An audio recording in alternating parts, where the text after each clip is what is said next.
जय मसीह। आज मैं आपके लिए लाई हूँ एक आशीष वचन। व्यवस्था विवरण 28 में ये आशीष वचन है जो आपके जीवन को ब्लेस कर सकता है।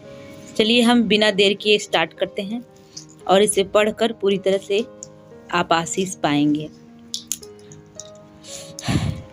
आशीष वचन में लिखा है, यदि तू अपने परमेश्वर यहोवा की सब आज्ञाएं जो मैं आज तुझे सुनाता हूँ चौकसी से पूरा करने को चित्त लगाकर उसकी सुने, तो वह तुझे पृथ्वी की सब जातियों में श्रेष्ठ करेगा।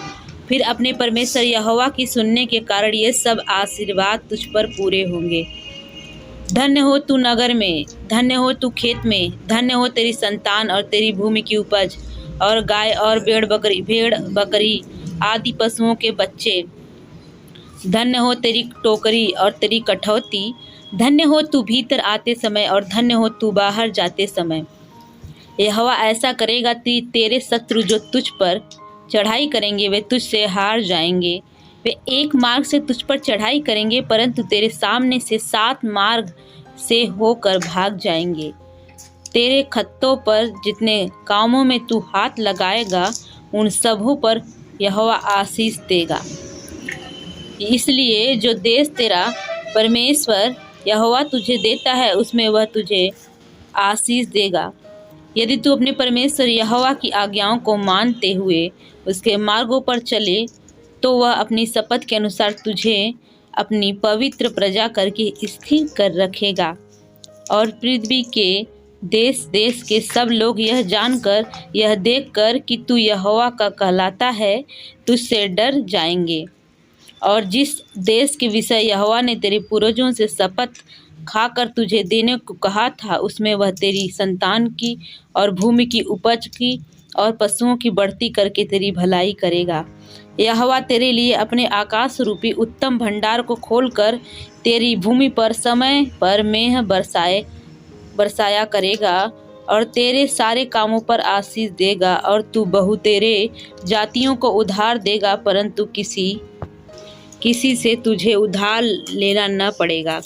और यहोवा तुझको पूँछ नहीं किंतु सिर ही ठहराएगा और तू नीचे नहीं परंतु ऊपर ही रहेगा। यदि परमेश्वर यहोवा की आज्ञाएं जो मैं आज तुझको सुनाता हूँ तू उनके मानने में मन लगा चौकसी करे और जिन वचनों की मैं आज तुझे आज्ञा देता हूँ उनमें से किसी से दाहिने या बाएं मुड़ के पराये देवताओं के पीछे न होले और न उनकी सेवा करे। आमीन। और आपको मैं आज्ञा उल्लंघन का दुष्परिणाम भी पढ़ के सुनाते हैं कि इसमें भी अगर आप आशीष वचन तो सुन लिए लेकिन आज्ञा उल्लंघन भी सुन लीजिए। परंतु यदि तू अपने परमेश्वर यहोवा की बात न सुने और उसकी सारी आज्ञाओं और विधियों के पालन में जो मैं आज तुझे सुनाता हूँ चौकसी नहीं करेगा तो ये सब साप तुझ पर आ पड़ेंगे। अर्थात साप तो सापित हो तू नगर में, सापित हो तू खेत में, सापित हो तेरी टोकरी और तेरी कटौती, सापित हो तेरी संतान और भूमि की उपज और गायों और भेड़ बकरियों के बच्चे, सापित हो तू भीतर आते समय और सापित हो तू बाहर जाते समय। फिर जिस काम में तू हाथ लगाएगा उसमें यहोवा तब तक तुझको साप देगा और भयातुर करता और धमकी देता रहेगा जब तक तू मिट न जाए, शीघ्र नष्ट न हो जाए। यह इस कारण होगा कि तू यहोवा को त्याग कर दुष्ट काम करेगा। और यहोवा ऐसा करेगा कि मरी तुझ में फैलकर उस समय तक लगी रहेगी जब तक जिस भूमि के अधिकारी होने के लिए तू जा रहा है उस पर से तेरा अंत न हो जाए। यहोवा तुझको क्षय रोग से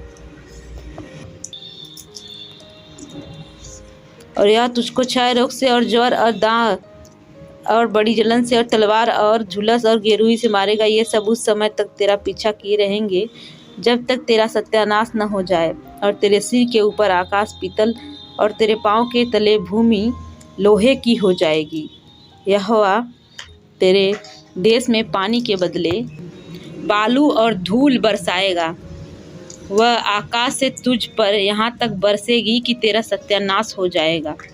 यहोवा तुझको शत्रुओं से हरवाएगा और तू एक मार्ग से उसका सामना करने को जाएगा, परंतु 7 मार्ग से होकर उनके सामने से भाग जाएगा और पृथ्वी के सब राज्यों में मारा मारा फिरेगा। और तेरा शव आकाश के भांति भांति के पंछियों और धरती के पशुओं का आहार होगा और उनको कोई भागाने वाला न होगा। यहोवा तुझको मिस्र के से फोड़े और बवासीर लिखला खुजली से ऐसा बवासीर और दर्द और खुजली से ऐसा पीड़ित करेगा कि तू चंगा न हो सकेगा। यहोवा तुझे पागल और अंधा कर देगा,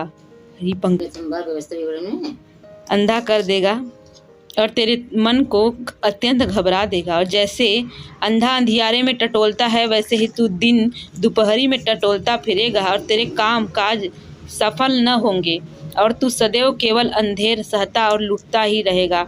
तेरे कोई छुड़ाने वाला न होगा। तू स्त्री से विवाह की बात लगाएगा, परंतु दूसरा पुरुष उसको वश करेगा।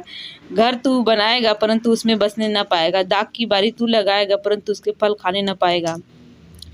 तेरा बैल तेरी आंखों के सामने मर जाएगा और तू उसका मांस खाने न पाएगा। तेरा गदहा तेरी आंख के सामने लूट में चला जाएगा और तुझे फिर न मिलेगा। तेरी भेड़ बकरियां तेरे शत्रुओं के हाथ लग जाएंगी और तेरी ओर से उनका कोई छुड़ाने वाला न होगा। तेरे बेटे बेटियां दूसरे देश के लोगों के हाथ लग जाएंगे और उनके लिए चाव से देखते देखते तेरी आंखें रह जाएंगी और तेरा कुछ बस न चलेगा। तेरी भूमि की उपज और तेरी सारी कमाई एक अनजाने देश के लोग खा जाएंगे और तू सर्वदा तू केवल अंधेर सहता और पिसता जाता रहेगा, यहाँ तक कि तू उन बातों के कारण जो अपनी आंखों से देखेगा पागल हो जाएगा। यहोवा तेरे घुटनों और टांगों में वरन नख से सीख तक भी असाध्य फोड़े निकाल कर तुझको पीड़ित करेगा। हालेलुया। आगे लिखा है, यहोवा तुझको उस राजा समेत जिसको तू अपने ऊपर ठहराएगा तेरे और तेरे पूर्वजों के लिए अनजानी एक जाति के बीच पहुंचाएगा और उनके मध्य में रहकर तू काठ और पत्थर के दूसरे देवताओं की उपासना और पूजा करेगा। और उन सब जातियों में जिनके मध्य में यहोवा तुझको पहुंचाएगा, वहाँ के लोगों के लिए तू चकित होने का और दृष्टांत और साप का कारण समझा जाएगा। तू खेत में बीज तो बहुत सा ले जाएगा, परंतु उपज थोड़े ही बटोरेगा, क्योंकि टिड्डियाँ उसे खा जाएंगी। तू दाख की बारियां लगाकर उनमें काम तो करेगा, परंतु उनकी दाख का मधु पीने न पाएगा, वरन फल भी तोड़ने न पाएगा, क्योंकि कीड़े उनको खा जाएंगे। तेरे सारे देश में जैतून के वृक्ष तो होंगे, परंतु उनका तेल तू अपने शरीर में लगाने न पाएगा, क्योंकि वे झड़ जाएंगे। तेरे बेटे बेटियां तो उत्पन्न होंगे, परंतु तेरे रहेंगे नहीं, क्योंकि वे बँधुआई में चले जाएंगे। तेरे सब वृक्ष और तेरी भूमि की उपज टिड्डियाँ खा जाएंगी, और जो परदेशी तेरे मध्य में रहेगा वह तुझ से बढ़ता जाएगा और तू आप घटता चला जाएगा। वह तुझको उधार देगा, परंतु तू उसको उधार न दे सकेगा। वह तो सिर और तू पूँछ ठहरेगा। और यहोवा तुझको नाव पर चढ़ाकर मिस्र में उस मार्ग से लौटा देगा जिसके विषय में तुझसे कहा था। वह फिर तेरे देखने में न आएगा। वहाँ तुम अपने शत्रुओं के हाथ दास दासी होने के लिए बिकाऊ तो रहोगे, परंतु तुम्हारा कोई ग्राहक न होगा। हालेलुया। प्रभु का धन्यवाद हो।